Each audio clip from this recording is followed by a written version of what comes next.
Hi friends, இன்னைக்கு வீடியோவில் ரொம்பவே சூப்பராக கிரியேட்டிவான ஃபோட்டோஸ்லாம் எப்படி எடுக்கலாங்கிறது இந்த வீடியோவில் பார்ப்போம். அதுக்கு மட்டும் நம்ம சேனலை சப்ஸ்கிரைப் பண்ணிடுங்க, கூடவே பெல் ஐக்கனையும் எடுத்துருங்க. வாங்க இன்னைக்கு வீடியோவில் போகலாம்.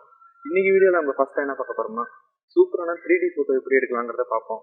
அதுக்கு ஃபஸ்ட்டு ஒரு இமேஜ் நெட்லேயும் டவுன்லோட் பண்ணி வச்சுக்கோங்க. அந்த இமேஜ் எப்படி இருக்குன்னா தண்ணி இல்லைனா ரோடு அந்த மாதிரி இருக்கிற மாதிரி இமேஜ் டவுன்லோட் பண்ணி வச்சுக்கோங்க. அந்த இமேஜை உங்கள் ஃபோனில் ஓப்பன் பண்ணிட்டு உங்கள் ஃபோனில் பிரைட்னஸ் ஃபுல்லாக வச்சுட்டு உங்கள் இமேஜை உங்கள் ஃபோனில் ஓப்பன் பண்ணி வச்சுட்டு உங்கள் கையில் ஹோல்ட் பண்ணி ஒரு ஃபோட்டோ எடுத்துக்கோங்க.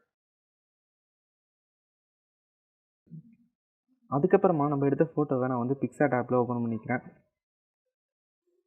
ஓப்பன் பண்ணதுக்கப்புறமா சைடில் இருக்கிற ஆட் ஃபோட்டோங்கிற ஐக்கானை தொட்டு நான் ஏற்கனவே டவுன்லோட் பண்ணி வச்சுக்கிற கார் இமேஜை ஓப்பன் பண்ணிக்கிறேன். அந்த கார் இமேஜை ஓப்பன் பண்ணி என் ஃபோன் மேலே இருக்கிற மாதிரி செட் பண்ணி வச்சுட்டேன். இந்த மாதிரியான பேக்ரவுண்டு எதுவுமே இல்லாத இமேஜ் உங்களுக்கு தேவைன்னா கூகுளில் போய் பேக்ரவுண்ட் எதுவுமே இல்லாத இமேஜ் வேணும்னா இமேஜ் பேரை போட்டு பக்கத்தில் பிஎன்ஜின்னு போடுங்க. அப்படி இல்லைனா டிரான்ஸ்பரண்ட் பேக்ரவுண்ட்னு போட்டால் அந்த மாதிரி பேக்ரவுண்ட் எதுவுமே இல்லாத இமேஜ் கிடச்சிடும். அப்படி உங்களுக்கு பிஎன்ஜி இமேஜ் கிடைக்கலனா உங்கள் ஃபோனில் இருக்கிற நார்மல் ஃபோட்டோவை ஓப்பன் பண்ணிக்கிங்க. சைடில் இருக்கிற கட்டுங்கிற ஐக்கானை கிளிக் பண்ணிங்கன்னா கீழே அவுட்லைனுங்கிற ஒரு டூல் இருக்கும். அதை தொட்டு உங்கள் சப்ஜெக்டை சுற்றி ட்ரா பண்ண ஆரம்பிங்க. மேலே இருக்கிற ஆரோவை தொட்டிங்கன்னா ஆட்டோமேட்டிக்காகவே உங்கள் சப்ஜெக்ட் செலக்ட் ஆக ஆரம்பிச்சிடும். அதோட எட்ஜஸ் அந்தளவு ஸ்மூத்தாக இருக்காது. அதனால் ஜூம் பண்ணி நீங்கள் மேனுவலாக தான் பண்ணி ஆகணும்.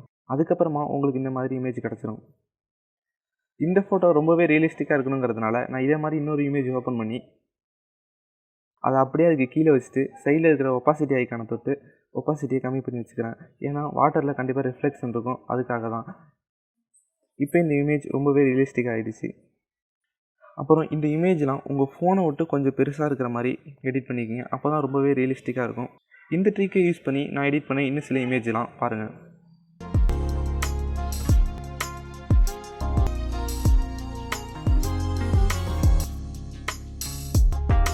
இந்த வீடியோவில் நம்ம அடுத்ததாக என்ன பார்க்க போகிறோம்னா ரொம்பவே சிம்பிளான ஃபோட்டோ தான். இது எப்படி எடுக்கலாங்கிறத பார்ப்போம். இதுக்கு ஃபஸ்ட்டு ஒரு பலூனில் ஃபுல்லாக வாட்டர் ஃபில் பண்ணிக்கிங்க. அந்த பலூனை ஒரு கையில் வச்சுட்டு அதுக்கப்புறம் ஒரு பின் எடுத்து அந்த பலூனை உடைங்க. அந்த பலூனை உடைக்கிறதுக்கு முன்னாடி உங்கள் ஃபோனில் ஷட்டர் பட்டனை ப்ரெஸ் பண்ணிகிட்டே இருங்க. பலூன் உடைக்கிறதும் உங்கள் ஃபோனில் ஷட்டர் பட்டன் ப்ரெஸ் பண்ணுறதும் ஒரே டயத்தில் இருந்தால் இந்த மாதிரி சூப்பரான ஃபோட்டோ வந்துடும்.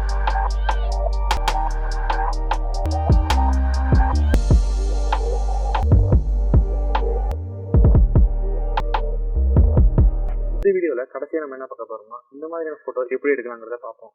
அதுக்கு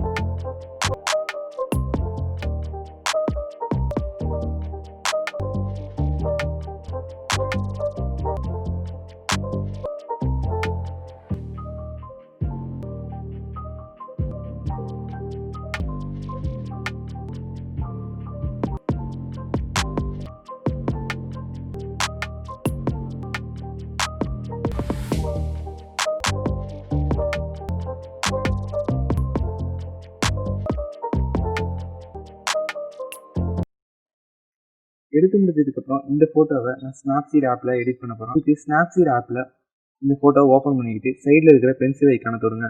தொட்டதுக்கப்புறமா ஹீலிங்னு ஒரு டூல் இருக்கும். அந்த டூலை ப்ரெஸ் பண்ணுங்கள். ப்ரெஸ் பண்ணதுக்கப்புறம் அந்த கம்பி எங்கெங்கெல்லாம் தெரியுதோ அந்த இடத்த நல்லா ஜூம் பண்ணிவிட்டு அந்த கம்பி மேலே மட்டும் ட்ரா பண்ண ஆரம்பிங்க. ட்ரா பண்ணிங்கன்னா அது தன்னாலே மறைய ஆரம்பிச்சிடும்.